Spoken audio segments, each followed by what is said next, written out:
402 Outdoors Winter Camp. And we're lit. Alright guys, it's fishing time. Won't catch a thing, I'm guaranteeing it. That just came right out of a bad 80s movie. Well guys, here we go. Off to fish the ice water. Honey, I'm home. Another episode of 402 Outdoors Winter Camping Series is brought to you by these two crazy guys from Nebraska. Hi ladies and gentlemen, it's another exciting or less exciting adventure of 402 Outdoors Winter Camp.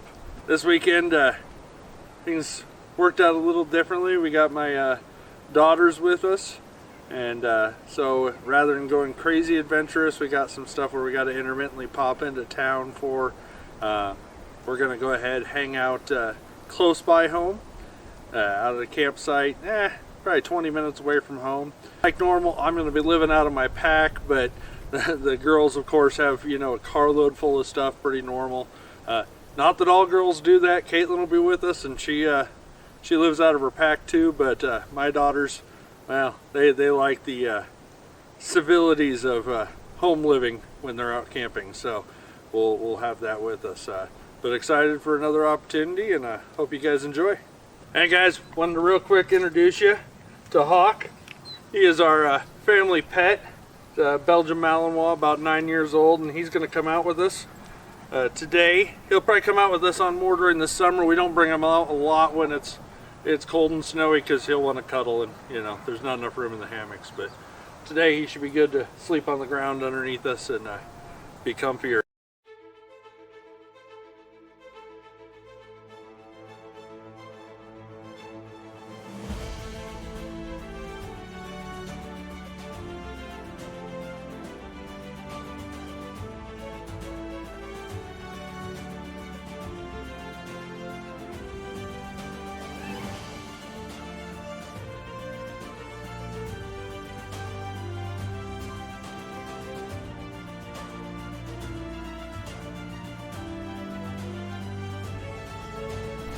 Whoa! Can I sit in it? I've never sat in a hammock. Hey, so one thing I didn't show you last time is my sleeping mat setup. So I use Reflectix pad, the doubled over wool blanket. These are awesome blankets. My grandpa actually brought them back from Mexico for us. He used to take trips down there. He lived in Arizona all the time, but really, really warm wool, pure wool, and amazing to sleep on, give you a little something warmer underneath you. So this stays rolled up, bottom of my bag, ready to go any point in time. And pretty darn easy. I throw a little loop around it. You just layer down in there.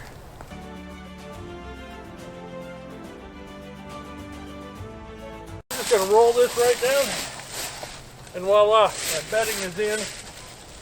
Got nice warmth underneath me. I'm ready for the sleep. One thing I realized is last time I used this, I usually only unzip one side of the fly, and I got the wrong side unzipped for which side our camp's going to be on, so I'm going to go ahead and zip this up real quick so I don't have that side open. I'll open up the side that I'll actually be getting in and out of tonight. My awesome little cram in a tiny little sack pillow, about half the size of a pop can. And just takes a few blows to actually blow it up, so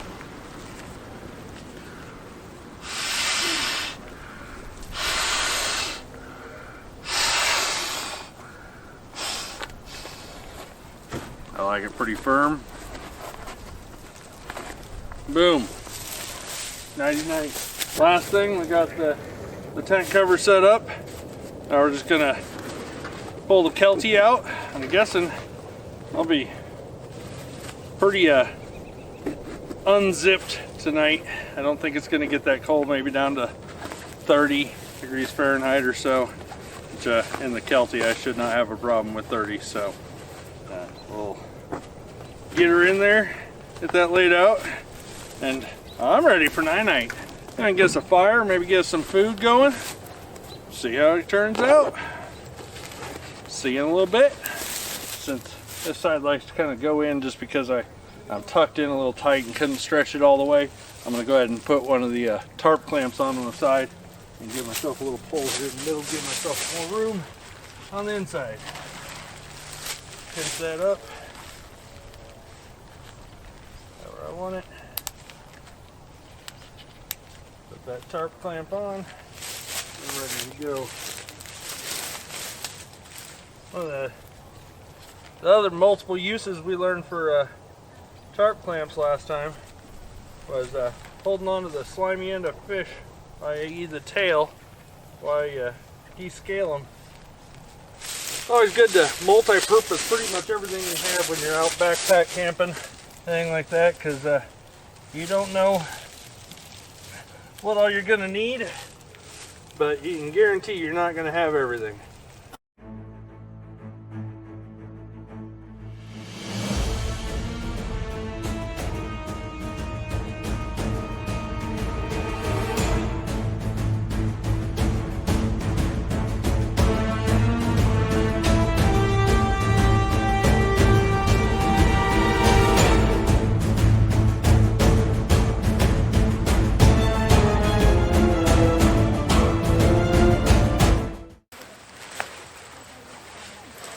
Dad, what do you think? Yeah, good. How much did you cinch down? I would pull that end up a loop, at least. Up a loop? Yeah. Here? Yep. Okay. Because this end hangs lower, and you're going to notice it in the middle of the night. I'll go Maybe. two. Yep. This is two. Yeah, I mean, Okay. trust me, you can easily still get in there. Oh, yeah, no, yeah. I like it. Yep. This is mine. I already fed him today, so we don't need You did eat dinner? Yep. Perfect. Now, make sure you pay attention when you leave which side unzipped. That's the side you're going to go in and out of, right? And then make sure your sleeping bag is in the right way Oh, yeah. for that so you can get into it. Yep. And the one thing you'll notice is if your sleeping bag doesn't open the right way, which it will because you'll want to get in from this side. I will? Yes. Okay. You're right, I will. Yep. Because this is the higher end. Yep. And otherwise, you're not going to like your head there and your feet way up in there. Yeah, no, you're 100% correct. So, we're going to try one of our fire rounds again. This one, I'm not sure who made it, if it's really good or not, but we'll hopefully find out pretty quick. Got lots of dry leaves and brush in here. So I'm going to try to just use some of that to get us going with some sticks that the girls have been picking up, and we'll see how we do. Got a new fire steel again. Decided to try something a little different here. Actually, I'm going to use the sparker I got with it. You'll notice it's a full about 5 inches, wood handle, carved out, very nice in the hand. Come a little striker. I'm going to give a shout out at the end of the video if this works real well, because I just ordered it, a guy from a survival forum. So, and we're lit.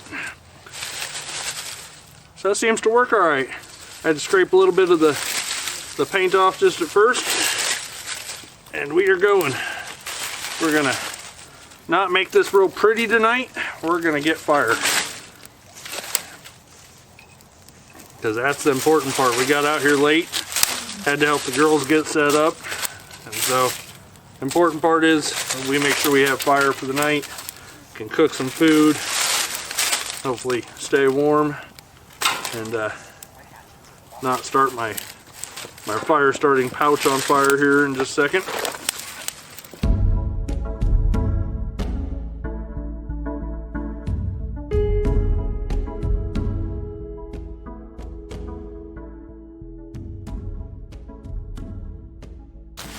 So one big difference you see with the fire is unlike when it's really cold winter camping, this fire goes big flames, everything's awesome. Alright, just something you don't get when you're out in the really cold, and it takes a ton of wood and heat to get that type of flame, and here it just takes off quick. So won't keep it burning real big actually once I get it burning in good, and just get some nice coals going. We'll try to keep it down low, especially with all this dry nastiness around. If I'd realized it was that bad, I probably would have brought a rake from home just to keep us from having to put out fires all night, but we'll make sure it's good and put out tonight so nothing's blowing out and kicking anything up. We'd hate to wake up and have to abandon camp. Dad, the fire stopped. Did I do something wrong? Rained, it might be a problem. What? Did I do something wrong? Did you bury the wood? I don't think so. She didn't. It just stopped. I just feel like I have to Fine, there's still some fire, but yeah, this fell. Look. Oh, it's probably when that one stick fell. It probably got too. one step up and put it back in.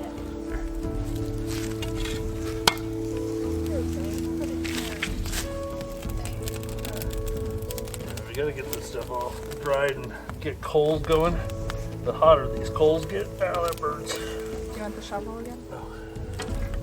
Is that good for leaves away? Yeah, you might scoot those a little further just because it's blowing that way.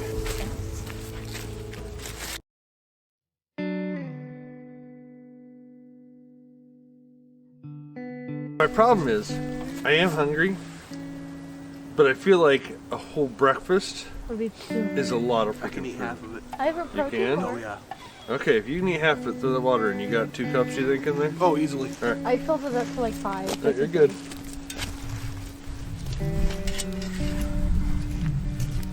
I think I'll be happier. It's just. We may not want to do this one. Why? This one says cooking required. What do you mean? I'll explain it to you, and you may want to bring that back. It's what it's saying. It recommends is it's when you add the water, it's gonna make the eggs like egg yolks, and then you're supposed to fry them in a pan. Oh, okay. Yeah, it's probably a little bit much for today. Yeah. Otherwise, honestly, cool. I have Yeah. no No. problem with Yeah. that. But yeah, it says that. All right, no. It says add water, let sit for 10 minutes, then prepare wet egg mix as you would fresh scrambled eggs. Essentially what that means is just because it's a freeze-dried meal and you add your water like you would any other freeze-dried meal, it actually then still wants you to take it and then cook it in a pan like you would fresh food. Frankly, we just don't feel quite like frying up some eggs this morning. Hey, silica packet out. I will not eat it this time. I'm gonna do 1 cup, which is all the way to the top. What I'm gonna have you do is 2 halves. Oh, 1 more for half. The next line. There you go. So there's 1 half. Pour that guy in, nice and hot, so I don't burn myself. We'll get 1 more half. I'm doing that because, you know, scalding hot water off the fire, right there. Really don't want to fill it all the way to the top rim of my cup and burn the heck out of myself. That would suck badly. I'm going to shake that together. Oh, it's already looking good. Seal her up. I'm going to put it in my cozy. Tyler, you want to hand me that pouch? So make sure I stayed nice and warm. It's not super cold out this morning, but you know what? Warmer means it cooks faster. 10 minutes from now, we're gonna have scrambled eggs with bacon. Woohoo! All right, guys, it's fishing time. The lake looks like it got warm enough. I won't catch a thing, I'm guaranteeing it. It's unfortunately cold enough in the water that they still think it's ice fishing time, but warm enough that there's no ice on the water. So, gonna go throw in, pretend like I get a bite, be excited about it, but you know what? I'm out at the lake, open water, tons of fun. See you in a bit.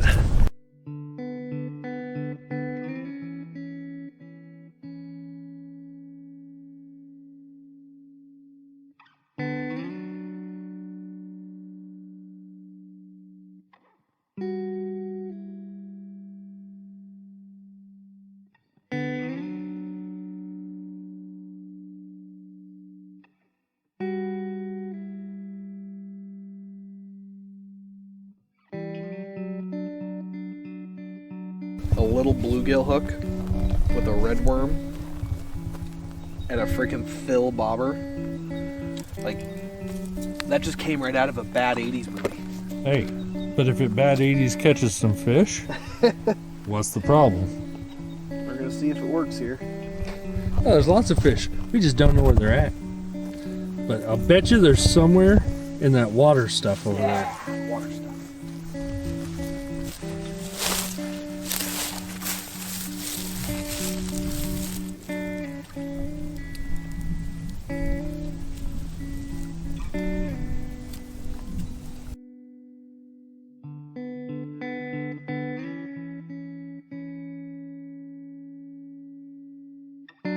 Dear Lord above, can you please tell the fishy to bite my hook? Lots and lots of leaf bass. Here fishy fishy fishy.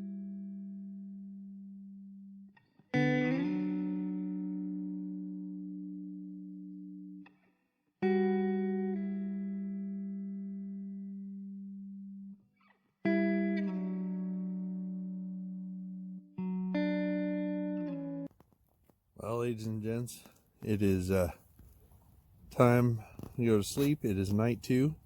It's beautiful out today. We did some fishing, some hiking. I had to leave for a little bit, do some softball coaching stuff, another pastime of mine, and got back a little late this evening, so didn't get as much info in the video as we would like, but you know, sometimes these don't work out perfect. It's just an opportunity to get out, learn, hopefully get better at what we do, and have fun. So it should be a nice warm night. I think it's gonna only get down to about 30.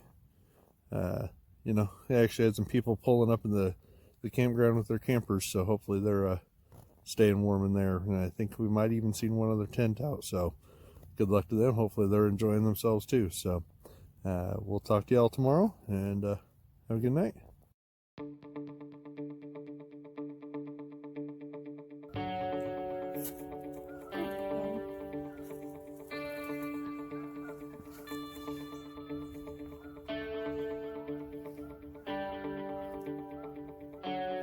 Morning, day 3. A little chilly out this morning. It didn't actually get as cold temperature wise, but everything frosted over last night. Got a little cooler, and I got back out here so late last night. I didn't have enough light to re-tension my hammock. And if you don't re-tension or check at least your tension on your hammock overnight, each night, it will start to droop in a V. So you basically always slide to the middle. Means you're constantly readjusting in the night, trying to stay comfy. And unfortunately, it made my mat slide out from under me a bit. What that did, just left the top part of my back uncovered. So just up around my shoulder blades, I noticed that I started getting cool spots in the middle of the night. And I knew what would probably happen, so I just slid myself down to the middle of my hammock, curled up in a ball. Stayed pretty warm then. Then I didn't want to get out this morning until the fire was going. But otherwise, not a bad day. We're going to go out and try some more fishing today, see if we can figure out how to make these things to bite. We've seen some little 3-inchers. I don't think they're going to bite on anything we have, but hopefully we'll find some bigger ones and get them going. So we'll talk to y'all in a bit.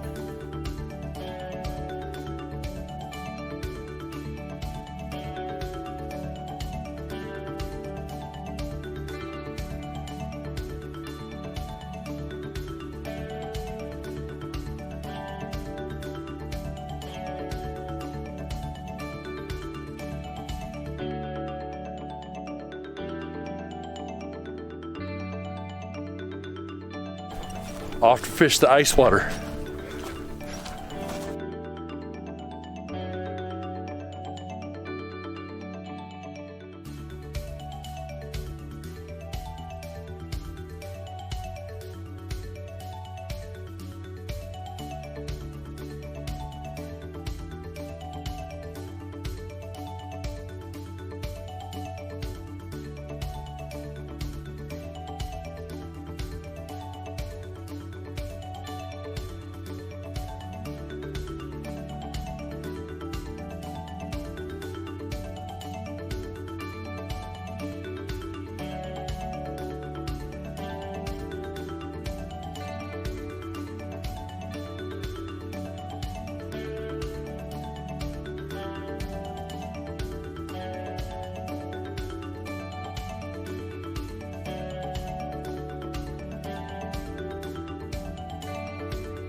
Alright, boys and girls.